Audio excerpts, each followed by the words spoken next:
Diviser le groupe, c'est possible. Salut tout le monde, c'est Ginji, on se retrouve pour un Ginji DR qui est dans cette mouvance un peu comme la vidéo du solitaire, c'est-à-dire que c'est le genre de vidéo pourrait appeler à condition que. Et là, on va parler de la notion du groupe. Et c'est un autre sujet qui est tout aussi délicat que le premier, puisque jouer un loup solitaire, c'est possible selon certaines notions, et permettre au groupe de se séparer peut être une bonne chose, mais il faut aussi savoir dans quelles conditions il vaudrait mieux faire. Donc déjà, je vais me référer à un contexte, plutôt mon contexte, en vous expliquant un petit peu jusqu'où les limites pour moi se ferment. Je me suis rendu compte récemment que finalement je détestais les donjons, je déteste ça. Je préfère les mondes grands, je préfère les mondes vastes, pouvoir visiter des châteaux, ce genre de choses, d'accord, mais la perspective du donjon tel qu'on l'entend dans le jeu de rôle, c'est-à-dire des portes, monstres, des trésors, des pièges qui sont là alors que bon, ça fait 5000 ans qu'il y a des créatures qui y habitent et qu'il y a des aventuriers qui retombent dans ces mêmes pièges. Ça, si vous voulez, c'est des vieux reliquats de choses qui viennent du passé, à l'époque où finalement les jeux où on traversait des donjons et ce genre de choses-là, c'était plus un intérêt de challenge tout en permettant d'avancer en éliminant des monstres. Donc finalement, on était dans une espèce d'évolution du wargame, moins de pions et dans un endroit clos et pas un endroit libre. Puis ensuite, ça a évolué à ici, finalement, il n'y avait pas de donjon, on pouvait aller ailleurs. Et le jeu de rôle a pris bien des formes par la suite après ça. Donc, étant donné que je ne vais pas parler des donjons, on va évacuer ça et je vous dis, je ne vais pas être précis là-dessus, étant donné que je déteste les donjons et que je n'ai pas fait d'état. Bref, revenons au sujet principal. Peut-on diviser le groupe? Alors pour moi, je pense que oui, on peut diviser le groupe, mais évidemment pas selon certaines conditions. Mais on va déjà remonter à l'origine, c'est-à-dire le fait que il y a certaines personnes, je crois qu'il y avait une personne que je suivais sur YouTube du milieu francophone qui disait qu'on apprend toujours le jeu de rôle de quelqu'un. Sauf qu'il s'avère que moi je n'ai pas appris le jeu de rôle de quelqu'un, mais plutôt je l'ai appris au travers de podcasts, au travers d'articles, ce genre de choses-là. Ce qui veut dire que finalement les espèces de vieilles règles un petit peu à l'ancienne du oui, le MJ a toujours raison, si le MJ a tort, on se remonte à la première règle, ou ce genre de sottise, moi c'est en tout cas de nos jours maintenant c'est une sottise, la notion de diviser le groupe c'était quelque chose qui était déjà persistant dans mes premières recherches concernant le jeu de rôle. Le petit problème avec ça, c'est que le jeu de rôle est quelque chose qui évolue, quelque chose qui peut être défini d'un jeu de rôle à l'autre. On peut définir le jeu de rôle autrement, d'où le fait que c'est assez compliqué de devoir finalement mettre une définition universelle. Et au travers de tout ça, finalement, il y a de nombreux, est-ce qu'on peut dire biais? Oui, en quelque sorte, on peut dire qu'il y a des biais concernant le jeu de rôle, mais aussi des notions qui ont été apprises ou retenues avec son lot de personnes qui viendront te dire il ne faut jamais le faire, mais quand il faut expliquer, les excuses qui viendront, en tout cas pour les autres, c'est des excuses qui sont assez bateaux, et pour les plus pertinents, ils vous parleront du fait que le rythme descend, il y a des gens qui seront inactifs, et ce genre de choses-là, chose qui, malheureusement, est vraie, mais il y a aussi peut-être une autre facette à voir, c'est-à-dire ceux qui permettraient aussi de faire comprendre à certaines personnes, en tout cas pour ceux qui prétendent vouloir raconter une histoire, que finalement un groupe, même s'il est composé de pas mal de personnes, souvent avec des personnalités différentes, ils sont fédérés autour d'une tâche, mais que souvent cette tâche peut vous amener à agir et à vous séparer différemment, à aussi parfois avoir des désaccords et donc prendre un certain chemin et pas d'autres et peut-être se rejoindre ensuite. Tous ces éléments vont faire partie de la réflexion d'aujourd'hui. Bon, commençons déjà par le truc le plus classique qui soit, c'est-à-dire vous avez des joueurs, les joueurs vous les connaissez, vous connaissez vos joueurs probablement mieux que moi je pense, c'est obligé, et vous allez vous dire est-ce que je peux vraiment séparer le groupe? Alors je vais vous donner des critères qui selon moi vont empêcher de pouvoir poser cette option, c'est-à-dire séparer le groupe. Si vous jouez en numérique, je vous le déconseille fortement. Je vais parler d'expérience, mais à partir du moment où le groupe est séparé ou qu'il y a certaines personnes qui sont en numérique, le problème avec le numérique, c'est que des gens peuvent faire des choses sur le côté. C'est-à-dire que normalement, un ordi peut avoir de nombreuses fonctions. Moi, je parle aussi des sites comme par exemple Roll20, où Roll20, par exemple, c'est un site qui te permet d'avoir un tabletop virtuel, mais au passage, sur les autres supports, comme par exemple du portable ou de la tablette, ça fonctionne déjà un peu moins. Tout ça pour dire que le support va compter, puisque le portable et la tablette est déjà de gros outils de distraction, et je pense que le PC l'est encore plus. Donc demandez à quelqu'un d'être attentif en numérique, il faudrait compter sur la bonne foi des joueurs, et je ne sais pas pour vous, mais s'il y a bien un truc que je peux dire, c'est que les joueurs ne sont pas spécialement dignes de confiance quand il s'agit justement de faire ce qu'il faut. Voilà, vision quand même assez pessimiste vis-à-vis de mes observations de mes premières années de jeu de rôle. Une fois que vous avez vu ça en tête, on va maintenant passer à la partie la plus importante, c'est-à-dire qu'est-ce que les gens viennent faire à votre table quand ils font du jeu de rôle.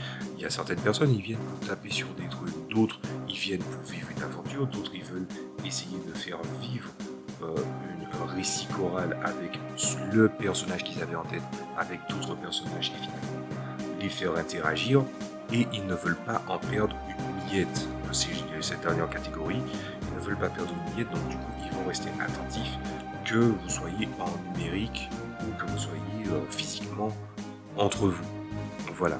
Sauf qu'il faudrait bien être optimiste que de vouloir penser que la troisième catégorie ou la deuxième soit le modèle de joueur le plus répandu. Alors, je pense que les récits nombreux et multiples qu'on peut voir sur le net, surtout récemment, ça ne met pas un état de fait d'une généralité, puisque chacun raconte des problèmes différents, des aspects différents. Et souvent, ça ne parle même pas du groupe, mais on peut aussi déceler des failles qui viennent du groupe. C'est cette facette finalement où on se rend compte que pas mal de points convergent sur le simple fait que le joueur de nos jours, c'est le mec qui veut s'asseoir à la table en sachant que sa fiche est déjà faite, il pense avoir fait tout ce qu'il y avait à faire, et que tout ce qu'il a à faire, c'est rentrer dans le train de sa propre hype pour pouvoir vivre des aventures, et les moments où il n'interagit pas, c'est les moments où finalement c'est son moment de récréation, et il finit par être désintéressé de ce que font les autres. Et une fois qu'ils sont en train de faire autre chose et qu'ils passent leur temps finalement ailleurs autrement qu'avoir une écoute à la table, on se retrouve à résumer facilement 15 minutes de temps écoulé en l'espace de 5, ce qui nous fait perdre énormément de temps, et que la seule réponse qui vient à ça, c'est « je suis désolé ». Voilà. Une fois qu'on se rend compte qu'il y a d'énormes problèmes et que finalement les gens veulent avoir tout au cul dans le bec, je pense que à partir de ce moment-là, on peut clairement se dire que ouais, mais en fait, pourquoi insister? Pourquoi vouloir séparer le groupe? Je l'ai peut-être dit au début en fait. C'est le fait que une aventure d'un personnage ou de plusieurs personnages, ils ne sont pas systématiquement tous ensemble. Mais par contre, ce qui pourrait se passer tandis qu'un joueur est inactif, c'est peut-être un moyen pour lui le joueur, de pouvoir observer les autres et de pouvoir en savoir plus sur la personnalité des personnages, parce que ça peut être très très utile pour la suite, pour qu'ils puissent voir finalement construire une alchimie ou une histoire, c'est ce genre de choses là. Ça, c'est là le moment où en fait les fans qui sont influencés par le Matthew Mercer Effect devraient écouter. Voilà, ils veulent de la belle performance, ils veulent de belles histoires, ils veulent des personnages iconiques. Roleplay aussi, ça s'applique évidemment. Ils veulent quelque chose de grandiose, mais ils ne mettent jamais un sou là-dessus. Et quand je dis eux, je parle évidemment de ceux qui sont venus juste pour consommer du jeu de rôle. Alors, je ne vais pas leur jeter la pierre parce que c'est une façon de jouer parmi tant d'autres, mais quoi qu'il en soit, la nécessité de vouloir raconter une bonne histoire fait que le groupe peut se séparer à certains moments. Un peut faire office d'espion, on a vu avec le loup solitaire, qui peut prendre de l'avance en essayant de rassembler des éléments, là où finalement, par exemple, à faire des tests que tout le monde, et ça c'est même pas une faiblesse du jeu de rôle, c'est une faiblesse d'un maître de jeu. Quel est le nombre de fois vous avez joué un tabletop et en fait tout le monde a réussi son jet de discrétion sauf un, et c'est ce un là qu'il faut oublier dans la merde. Voilà. Au lieu peut-être de prendre une généralité de qui réussit, qui ne réussit pas, et puis par exemple en cas d'échec critique ou bien un échec avec beaucoup trop d'écart vis-à-vis du seuil de réussite, ben, viendrait à changer progressivement finalement la courbe de la difficulté en général. Mais non, il y a des maîtres de jeu qui ne font pas comme ça, et la question de les corriger ne se pose même pas, puisque finalement c'est entre eux et leur façon de pratiquer le jeu de rôle. Ce que je veux dire par là, c'est que les personnages, surtout dans les tabletops, ont une ambition, ont une fonction bien précise. Et que entre l'ambition qu'ils ont du pourquoi ils suivent les autres aventuriers, pourquoi ils doivent partir d'eux-mêmes, aller récupérer quelque chose ou aller rassembler des informations, ce sont des éléments qui permettront de mettre en valeur les compétences de quelqu'un. Je crois que, surtout récemment, c'est une observation que j'ai faite, je crois que je ne me suis jamais rendu compte jusqu'à présent, mais mes parties récentes m'ont montré une chose, on n'est jamais aussi nul avec notre personnage joueur que quand on est avec d'autres personnes. Ça peut être bizarre comme ça, par exemple imaginez que vous affrontez des 10 gobelins qui ont chacun 8 points de vie et que vous allez finalement être détecté et que par exemple les gobelins ben, ils peuvent vous submerger par le nombre, ben, par exemple un guerrier qui peut très bien gérer un certain nombre de personnes à cause de sa classe d'armure par exemple, et qu'il n'y a qu'une seule cible et que la cible elle vient vers eux, il y a une limite au nombre de gobelins par rapport à l'espace occupé. Et à ce moment-là, par exemple, le guerrier peut s'en occuper et même s'il y a des moments où finalement les gobelins vont pouvoir peut-être prendre légèrement l'avantage, l'écart d'expérience entre le gobelin en tant que profil monstre et le guerrier qui finalement sait déjà faire ce qu'il sait faire de mieux, c'est-à-dire combattre, esquiver, parer et aussi tirer profit d'une situation, le guerrier seul peut être très très bien, tout comme le mage, le voleur ou n'importe quel exemple. Et ça s'applique pas seulement au tabletop. Ce que je veux dire par là, c'est que quand on se retrouve à gérer des conflits finalement, des conflits avec pas mal d'adversaires, on a une tendance à penser différemment. Et quand il y a d'autres conflits encore qui sont autres que le combat, ben, une personne qui est spécialiste en discrétion, par exemple dans un jeu à système descend, vous savez qu'il a 75% de discrétion en talent, en cumulant avec d'autres caractéristiques. Vous vous dites 75%, c'est quand même pas mal. Alors que par exemple, dans la moyenne dans certains jeux, ben, les gens sont à 30-40, ce qui n'est malheureusement pas suffisant, surtout pour des adversaires qui sont avisés et alertes. Voilà. Ce que je veux dire par là, c'est que la façon de penser un individu qui est seul et un individu qui est en groupe, il y a des choix qui sont avantageux et d'autres qui ne le sont pas. Mais par contre, il y a un autre truc qui vient finalement contrebalancer toutes les difficultés que j'ai annoncées, c'est-à-dire que de notre côté, on peut aussi avoir des moments où on sent que la situation ne va peut-être pas jouer à notre avantage si on est seul, et donc certaines personnes peuvent essayer de collaborer en fonction en tirant le meilleur parti de une ou une autre fonction. Voilà. D'ailleurs, je pense que je vais prendre un bon exemple avec ça avec Pathfinder. C'est pour ça d'ailleurs que j'avais déjà fait comment dire ça, j'avais déjà parlé de Pathfinder dans le passé, mais Pathfinder, pourquoi j'avais décidé de modifier les règles, c'est parce que je prends toujours en compte la notion du respecter l'intention de l'auteur, et l'intention de l'auteur dans un jeu à la Pathfinder, c'est souvent le même, c'est-à-dire de faire vivre des aventures fantastiques. Mais je me suis rendu compte d'un truc, c'est qu'avec la notion de rôle, c'est-à-dire la place des gens dans une aventure de telle ou telle classe, ben, il n'était pas forcément très mis en avant ou par le biais des règles, et c'est pour ça que j'avais décidé de modifier certaines règles pour simplifier la tâche, mais surtout pour faire ressentir le bienfait de ces classes-là.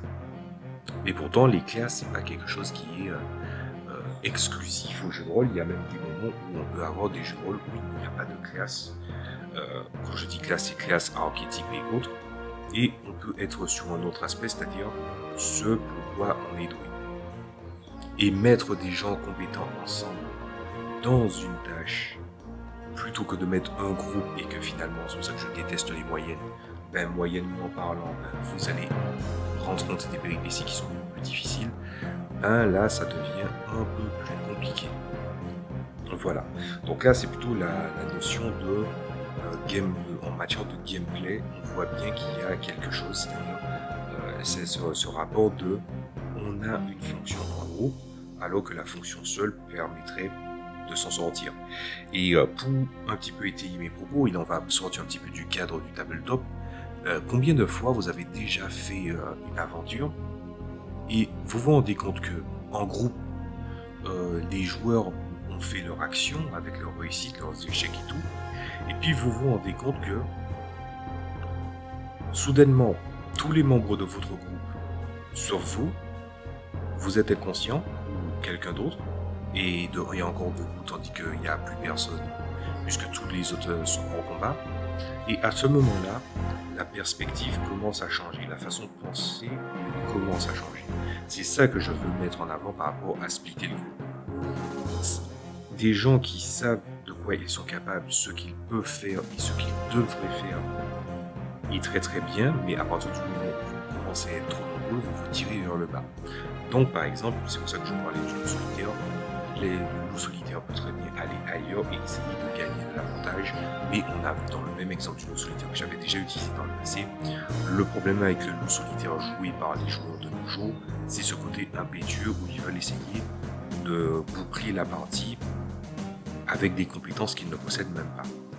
Mais le loup solitaire optimal, lui, il peut permettre de recueillir des informations, d'être mieux guidé par les autres personnages pour pouvoir remplir leur objectif. Maintenant, la seconde partie, c'est la perspective de j'ai une histoire importante à raconter, et donc du coup, mon personnage se doit de se retirer pour aller vivre quelque chose. Alors ça, c'est un truc assez particulier puisque j'ai déjà vu ça dans mes parties de jeux de rôle sur deux aspects. Le premier parce que la situation s'imposait et que la personne devait faire cavalier seule pendant un moment. Et de l'autre côté, c'est que dans le jeu de rôle que je suis en train de créer, le premier, il y a cette perspective où en fait il y a pas mal de conditions, d'événements mystiques qui peuvent se passer. Et donc ce qui se passe, c'est que par exemple, malgré eux, les personnages finissent par être séparés d'une scène parce qu'il y en a un qui a fait une connerie. Et ça, c'est un truc qui est très fréquent. Certaines même me cherchaient. Et qu'est-ce que j'ai observé par rapport à ça, c'est que il y a un cheminement d'histoire à avoir et que le groupe se fait séparer parce que l'histoire est intéressante. Est-ce que tu vas aller traiter finalement deux choses en même temps rapidement? La réponse est non. Par contre, j'ai quand même quelques regrets par rapport aux derniers événements concernant ce genre de choses. C'est que d'un côté, je traitais la personne qui a été isolée jusqu'au moment où il résout le truc et ensuite il finit par rejoindre les autres. Sauf que je pense que ce n'est pas la bonne façon de faire. Pour moi, la bonne façon de faire, c'est de permettre de jongler. Vous voyez que dans une série télé, un peu comme dans une série qui a un épisode qui dure 50 minutes, ben dans les 50 minutes, vous savez qu'il y a quelqu'un qui a une péripétie, et que la péripétie, elle s'est amorcée par exemple à la fin du dernier épisode, et là, vous êtes au début du premier, vous savez qu'il va y avoir 10 minutes, 15 minutes de moments où il va être seul dans cette scène avec ses péripéties. Et de l'autre côté, en fait, après ces 10-15 minutes, on va aller voir qu'est-ce qui se passe de notre côté. Ben, vous voyez cette espèce de réflexe-là, ce côté cinématographique. Comme j'avais ma perception du jeu de rôle qui n'était pas trop altérée par d'autres médias, ben, ce truc qui était pourtant diablement efficace dans le milieu finalement de tout ce qui est fiction vidéo, ben, cette espèce de montage, ben, ça ne m'a pas été trop évident à percevoir. Pourtant, récemment, d'où le fait que je fais cette vidéo, je me suis rendu compte que c'était bel et bien utile. Pourquoi jongler entre un côté et un autre plutôt que de tout traiter d'un coup? Ben, c'est parce que, encore une fois, c'est ce fameux côté où les joueurs commencent à jouer à autre chose, ils commencent à faire n'importe quoi, ils ne font pas attention, et puis ensuite, quand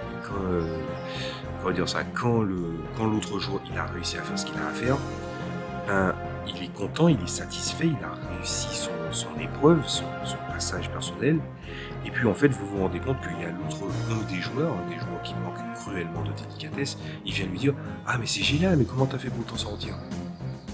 Le mec il était coincé depuis 1 heure, des fois même 1h30. Et donc pendant les 1h30 où lui par exemple il a le respect de vouloir suivre ce que vous faites même quand lui il n'est pas actif, vous lui demandez ce qui s'est passé alors qu'en fait vous aviez juste à le suivre pour le savoir. Donc déjà c'est pour permettre de régler ça et en même temps enrayer ce petit caractère d'irrespect, parce que ça c'est clairement de l'irrespect. Évidemment on est toujours dans cette perspective de si vraiment vous voulez raconter des histoires ou vivre une belle histoire. On n'a rien sans rien, et un petit peu d'investissement, ça ne veut pas juste dire un investissement vis-à-vis du maître de jeu et d'écouter ce qu'il dit, mais aussi d'écouter les autres joueurs quand c'est leur tour de jouer, ou de regarder, d'écouter un petit peu ce qui se passe au niveau de la narration, pour pouvoir relever certains éléments importants, même s'il y a une différence entre ce qu'il y a entre le joueur et le personnage. Il peut ensuite avancer pour pouvoir faire ce qu'il peut avec je parle du joueur, il peut faire ce qu'il peut avec son personnage pour essayer de tirer des leçons de ce qui pourrait se passer dans le jeu de rôle, parce que quand tu découvres un univers de jeu de rôle, ben, savoir ce qui est arrivé aux autres peut être utile de savoir peut-être comment l'anticiper, comment l'empêcher, et ça c'est une zone grise qui est facilement exploitable et que pourtant on n'exploite pas parce que finalement on est trotté vers notre propre nombril. Et quand je dis on, je parle pas spécialement je parle pas de moi, je parle surtout des gens qui finalement font tout sauf autre chose. Donc je vais quand même faire un petit rappel là-dessus. La personne a une péripétie qui a fait 1h15 et ensuite elle s'en est sortie, ça va, elle a pu rattraper. Il y a des joueurs qui lui demandent ensuite qu'est-ce qu'il a fait pendant ce temps-là, comment il a fait pour s'en sortir. Je veux vraiment que vous imprimiez cette forme d'irrespect et aussi de manque de considération pour voir un petit peu ce qui ne va pas dans une table. Parce que évidemment, quand il faut parler de ce qu'il ne faut pas faire, on prend toujours les pires exemples. Donc, gardez ce pire exemple-là et essayez d'en tirer des leçons. Maintenant, on va arriver à la troisième partie. La troisième partie qui traite du... quand on finit par se rendre compte qu'on a des désaccords avec nos personnages, c'est-à-dire que les personnages ne sont pas d'accord sur la façon de faire. Alors, j'ai déjà un petit peu expliqué, donc je vais faire un rappel. Dans le passé, j'avais déjà expliqué, mais je pars du principe que, pour moi, la démocratie dans le jeu de rôle, ça ne fonctionne pas. C'est-à-dire le coup de la majorité, je parle de la démocratie majoritaire, c'est-à-dire la majorité l'emporte. Moi, j'ai toujours dit à mes joueurs, les gars, la majorité démocratique ne fonctionne pas. Je veux que vous vous asseyez, que vous réfléchissiez, peu importe le temps que ça prendra, même s'il ne faut pas que ça traîne non plus, pour pouvoir relancer avec les réflexions qui vont derrière, c'est-à-dire oui, mais est-ce que ça va pas casser le rythme de la partie? Tu peux très bien avoir une coupure nette dans une partie et pouvoir repartir au quart de tour si tu veux au taquet. Donc pour moi, je n'ai jamais vraiment eu ce problème. Donc c'est pas à moi en fait de vous dire si ça peut vous arriver à votre table ou non. C'est la question de votre attention vis-à-vis de ce qui est posé. Avec cette notion de la démocratie ou de l'approche à avoir, et là je pense vraiment que la perspective du donjon peut être mise en avant. Quelqu'un dit il y a une règle qui dit dans un labyrinthe il faut toujours aller à gauche. Après il y a un autre qui a entendu l'inverse, il faut aller à droite. Il y en a un qui a dit le milieu c'est évident, évidemment comme c'est un donjon ou c'est un labyrinthe. Les gens se posent la question de quel est le meilleur chemin à choisir, puis ensuite, enfermés dans leur façon de voir les choses, ils peuvent vouloir se séparer. Et je pense que cette perspective-là, cet exemple-là, je crois que c'est l'exemple qui a sûrement amené au maître de jeu de dire il faut pas séparer le groupe parce qu'il y a des dangers, il y a des éléments, il y a des pièges mortels, c'est-à-dire tu leur rates des morts. Et en fait, le truc, c'est pourquoi en fait la mort systématique a un piège. Voilà. Je veux dire, il y a quand même des choses que tu peux pas éviter. Par exemple, il y a un mur qui finit par descendre pour écraser les autres. Bon, tu peux rien faire pour ça. Et est-ce que le mur descend à une grande vitesse? J'ai envie de dire, c'est à ce moment-là où il faut être un peu chiant. Et en fait, il faut faire en sorte que les pièges, c'est parce que c'est mon reproche vis-à-vis des donjons, il faut que les pièges, quand tu fais un donjon, il faut que les pièges soient vraisemblables. La cohérence n'a pas lieu d'être parce que tu marches sur une dalle qui n'a aucune différence et puis bim, tu te retrouves piégé dans la glace. C'est magique. C'est magique dans le mauvais sens du terme, c'est-à-dire dans le sens holistique. Ta gueule, c'est magique. Il y a des moyens de faire des pièges plus intéressants, il y a des moyens même d'utiliser la psychologie pour pouvoir créer des pièges, l'illusion du piège, la peur du piège, pour pouvoir créer des parties avec un certain suspense et un certain intérêt. D'ailleurs, quand je jouais à Donjons et Dragons avec le jeu de... C'est la version de Parker, là, avec des maps déjà toutes faites, tout ça. S'il y a un truc que je faisais en tant que maître de jeu, c'est que comme je faisais jouer souvent, puisque là je jouais avec mon frère et ma soeur, comme moi je ne faisais pas jouer des donjons de haut niveau, parce que je voulais monter en crescendo petit à petit, je préférais utiliser la psychologie autour des pièges, plutôt que de dépenser des pièges, parce qu'il y a une limite au nombre de pièges que tu peux mettre, et une limite de monstres que tu peux mettre. Voilà. Et par palier, parce que les monstres avaient aussi une notion de niveau, d'une difficulté qui allait de 1 à 3. 1 pour le plus faible, 3 pour le plus fort. Donc la séparation du groupe, parce qu'il y a un désaccord sur quelle démarche est à suivre, rester à discuter longtemps pour dire qui a raison et qui a tort, on a vu que dans l'approche de réfléchir et de discuter ensemble jusqu'à ce qu'ils arrivent à une solution, c'est pas forcément quelque chose qui va fonctionner à tous les coups. Et donc la perspective que les joueurs puissent partir de leur côté, avec les conséquences que ça implique, ça peut être une très très bonne idée. Mais pourtant, on a vu que le troisième exemple, c'est pour ça que je l'ai gardé, l'exemple du donjon, l'exemple des cas où en fait il y a des chemins à prendre, que ce soit des chemins qui sont sous la forme de donjon, sous la forme d'une épreuve, ou voire même sous la forme d'une morale, c'est-à-dire est-ce qu'on est vraiment dans le camp du bien? Alors pour des gens qui se foutent dessus, qui tapent des aubergistes parce qu'ils ne donnent pas d'infos, pour eux, par défaut, ils ne comprennent pas le poids des conséquences. Et le poids des conséquences est assez important. Mais pour ceux qui veulent vraiment être intégrés dans l'histoire, parce que séparer le groupe, je pense que ça fera faire partie de la conclusion, c'est pour ceux qui ont vraiment le désir de raconter des histoires riches, des histoires complètes, avec leur lot finalement, pas seulement de péripéties et d'une structure narrative définie, mais plutôt de vraiment utiliser le caractère organique du jeu de rôle pour pouvoir raconter quelque chose. Pour la perspective des donjons, voilà, ça peut être problématique. Par contre, quand il s'agit de choix moraux, c'est-à-dire, oui, on a décidé de bosser pour un empire, et puis voilà, et comme en fait on s'est engagé comme mercenaire, on n'a pas trop compris ce qu'il fallait faire, là on nous raconte que finalement c'est peut-être nous les méchants.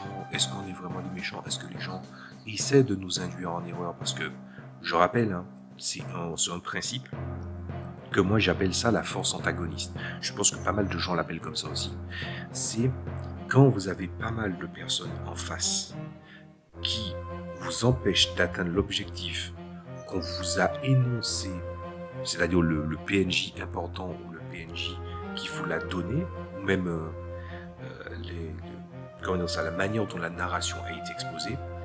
Dès que il y a quelque chose qui se met en face de l'objectif qu'on vous a énoncé au départ, plus vous allez voir de personnes qui vont venir vous barrer la route, moins les joueurs seront enclins à essayer d'entamer un dialogue. Pour eux, ce ne seront que des péripéties. Donc ça peut vite se régler au travers de dialogues, de mots subtils, par exemple en donnant, ça c'est Last of Us 2 qui a cette subtilité-là en matière de jeux vidéo. Quand, par exemple, quelqu'un se fait abattre, la personne qui se fait abattre, il y a quelqu'un qui gueule son nom. Et que ça humanise le personnage. De par ces subtilités-là, par ces éléments posés, le maître de jeu peut éviter justement cette espèce de force de l'antagonisme. Mais au final, c'est toujours entre les joueurs et leur façon de voir les choses. Et quand finalement ils se font matrixer et ils se rendent compte qu'ils ont mal fait quelque chose, je crois que la pire chose qui puisse arriver à un joueur de jeu de rôle, c'est pas de perdre son perso, c'est d'avoir fait quelque chose qu'il pensait bien, et puis au dernier moment, à la dernière saison, au moment où finalement la campagne est bouclée, on lui dit en fait vous aviez tort et il y avait des signes de ça. Je crois qu'il n'y a rien de plus frustrant que ça. C'est pour ça qu'il y a aussi cette espèce de je vais pas dire c'est une mouvance, c'est plutôt un truc assez marginal, mais qui arrive assez souvent pour les gens qui font des campagnes de longue haleine. C'est ce caractère où les joueurs, en fait, quand une campagne est mise en suspens et qu'ils l'ont mis en suspens pendant une durée indéterminée, il y a toujours la perspective de la promesse. Oui, mais en fait, qu'est-ce qui pourrait se passer si on reprenait la partie, tout ça. Moi, je pense que c'est une perte de temps et c'est spéculé, mais ça demanderait, mon avis là-dessus, demanderait un petit peu plus de temps. Une fois qu'on arrive à ces aspects-là, concernant le jeu de rôle, c'est-à-dire l'ultime frustration d'avoir raté finalement le but d'une campagne ou de ne pas s'être rendu compte de la bonne chose à faire du regard de votre personnage, c'est quelque chose qui peut être assez fâcheux. Donc on va arriver à la conclusion. Donc ma conclusion, c'est que il y avait des erreurs que je faisais, moi-même en tant que maître de jeu, que j'ai pu patcher en observant certaines choses, en ayant aussi des conseils d'autres personnes. Et si j'arrive à une conclusion, c'est que effectivement, il est possible de pouvoir séparer le groupe. Mes regrets sont surtout dans le passé par rapport au fait que il y avait peut-être j'étais moins porté sur regarder ce qui se passait dans d'autres médias, et ce n'était pas spécialement par contradiction, c'est plutôt par volonté de ne pas être prévisible. Parce que souvent, s'il y a une remarque que j'avais entendue depuis 2010-2011 concernant le jeu de rôle, c'est que le défaut de certains maîtres de jeu débutants, c'est d'emprunter énormément à des séries qu'ils ont aimées, ou ce genre de choses. Donc j'ai tout fait pour ne pas être influencé par d'autres médias. Mais pourtant, après ces regrets-là, je me rends compte que c'est possible, on peut séparer le groupe, et séparer le groupe peut être même parfois nécessaire, et que le seul barrage que je vois à ça, c'est encore une fois, quelle était l'intention des joueurs quand ils se sont posés le cul sur la chaise. Voilà. Il y a aussi d'autres notions, hein. On a vu avec le donjon tabletop, mais pour cette conclusion-là, il n'y a pas de conclusion pour moi. C'est plutôt à vous de me dire quelles seraient vos conclusions par rapport à ça, parce que moi je ne fais pas de donjon, mais la remise en question de cette phrase, ne jamais diviser le groupe, je ne vois pas trop en fait en quoi c'est spécifiquement un problème, mis à part ce que j'ai avancé, et c'est plutôt c'est plutôt une notion de prise en compte du caractère organique du jeu de rôle. Alors, il y en a qui pourraient avancer la difficulté, c'est vrai que je l'ai pas trop mis en avant. Oui, mais peut-être que des adversaires sont trop difficiles, ce genre de choses-là. C'est vrai que j'ai pas une façon classique de mettre des antagonistes en face, hein. Moi, je réfléchis pas à chaque élément, chaque piège, chaque endroit.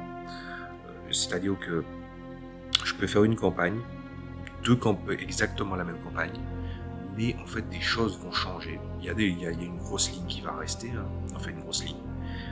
Des balises qui vont rester, des balises qui vont parler de un acte à un acte.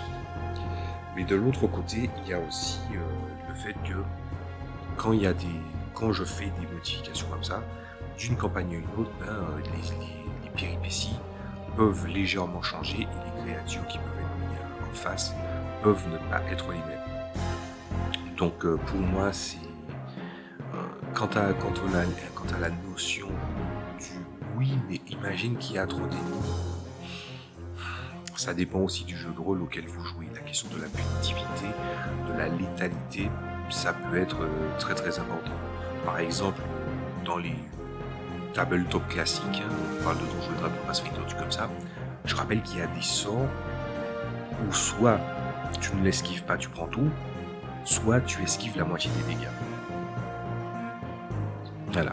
Ou bien même ce truc qui est un petit peu chiant, même si j'avoue, il y a un truc que je vais pas reprocher à la classe d'armure, c'est que, en fait, quelqu'un qui a une bonne classe d'armure, tu peux penser que la classe d'armure fait office d'encaissement, de parade et d'esquive, et donc du coup, quand par exemple quelqu'un va tirer à l'arc, au lieu de dire la personne esquive, en fait, virtuellement, elle ne bouge pas d'une case, en fait, quelqu'un qui par exemple est en armure lourde, tu peux juste dire que la flèche vient se briser sur l'armure de plaque.